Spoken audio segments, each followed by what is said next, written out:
Bien le bonjour et bienvenue à cette nouvelle capsule dans le cadre du cours SCG 4060.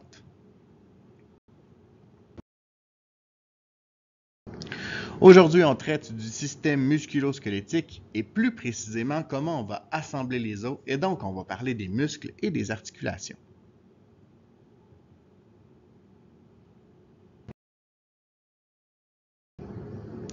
Donc parlons-en de comment assembler ces os-là pour former notre squelette. Eh bien d'abord, les os, à quoi ils servent? Ils servent à maintenir la forme, mais aussi à maintenir la posture. Ils vont aussi protéger certains organes internes, si on peut penser par exemple au cerveau dans notre tête, protégé par notre crâne, ou à l'ensemble de nos organes dans notre thorax qui vont être protégés par notre cage thoracique. Ces os-là, eh bien, ils sont maintenus ensemble par un tissu qu'on appelle les ligaments. Les ligaments vont relier et maintenir les os ensemble. Pour les faire bouger, on va avoir d'autres tissus qui sont appelés des muscles, que vous connaissez bien.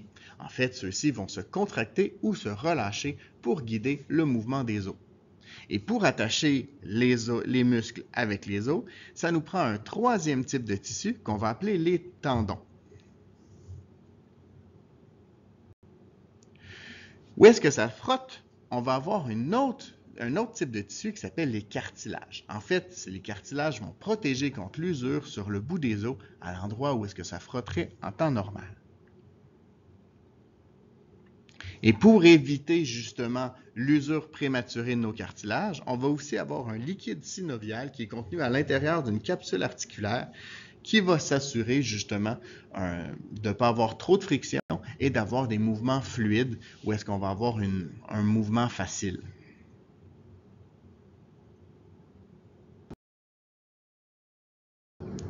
Prenons une seconde pour parler plus précisément des muscles. En fait, il en existe trois types. D'abord, on a les muscles squelettiques. Les muscles squelettiques, ce sont des muscles striés capables d'appliquer une grande force, mais pendant un court laps de temps. Ils sont reliés aux os ou à la peau et ils assurent leur mobilité. On peut parler par exemple des muscles abdominaux, des biceps ou des triceps. Donc, ce sont les muscles dont on est habitué de parler et c'est eux que vous allez stimuler quand vous allez aller au gym. En ce qui concerne les muscles lisses ce sont des muscles non striés, moins forts que les muscles squelettiques, mais beaucoup plus endurants parce qu'en fait, ils travaillent à peu près tout le temps. Ils permettent le déplacement de substances dans certains organes, dont entre autres l'intestin, la vessie, l'œsophage ou l'estomac. Ils fonctionnent donc de façon continue. Au niveau des muscles cardiaques, ce sont des muscles non striés qui sont forts, mais qui sont aussi très endurants, parce qu'eux non plus, ils ne prennent pas vraiment de repos. Ils sont situés dans le cœur, d'où le nom cardiaque, et ils ne connaissent fort heureusement aucun repos. En effet, leur contraction permet d'envoyer le sang partout à l'intérieur du corps.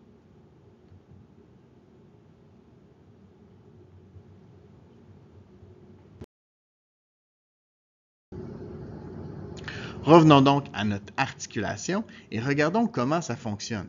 Eh bien, les muscles, ils vont toujours venir en paquet de deux, où on va avoir un muscle qui va se contracter et un muscle qui va se relâcher, permettant ainsi le déplacement de l'os. Ces muscles, on les appelle des muscles antagonistes. Donc, c'est des muscles qui travaillent un peu un contre l'autre, en fait.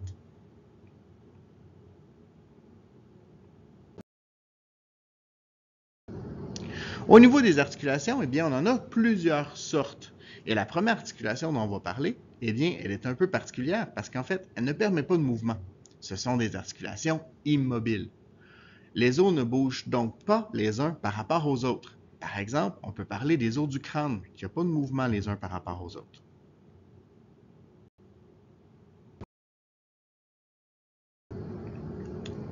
Les articulations semi-mobiles, en fait, dans les articulations semi-mobiles, les os vont avoir une certaine flexibilité, mais très limitée les uns par rapport aux autres.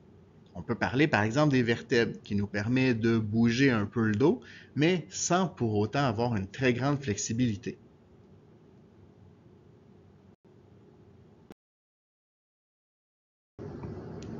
On a aussi des articulations mobiles, mais sur un seul axe, comme ici on voit au niveau des genoux. Ce sont des articulations qui peuvent se plier, mais qui peuvent seulement se plier dans un sens. On parle par exemple des coudes, des genoux ou des jointures à l'intérieur des mains.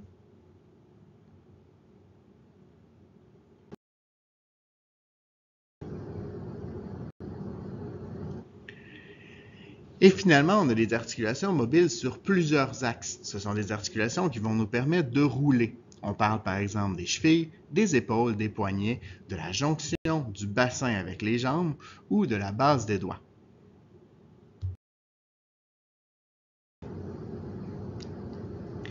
Et ces articulations vont nous permettre différents types de mouvements. Et le premier mouvement que nous allons voir, c'est la flexion.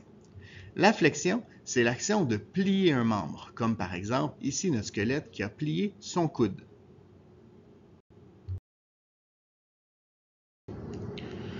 Par opposition, eh bien, quand je vais déplier un coude, je vais alors parler d'extension. Donc, c'est l'action de déplier ou d'étirer un membre.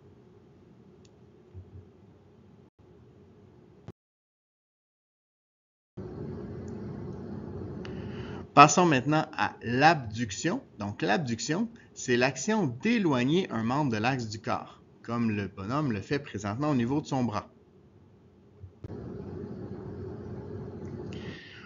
Le contraire de l'abduction, eh bien, c'est l'adduction. Donc, c'est l'action d'approcher un membre de l'axe du corps.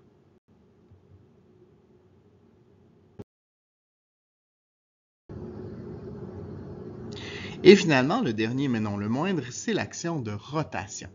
Donc, ce mouvement, c'est l'action de tourner un membre autour d'un axe, comme mon bonhomme vient de tourner sa tête. C'est ce qui met fin à cette capsule sur les articulations. J'espère qu'elle vous a plu. Vous êtes maintenant les experts. À vous de surpasser le maître.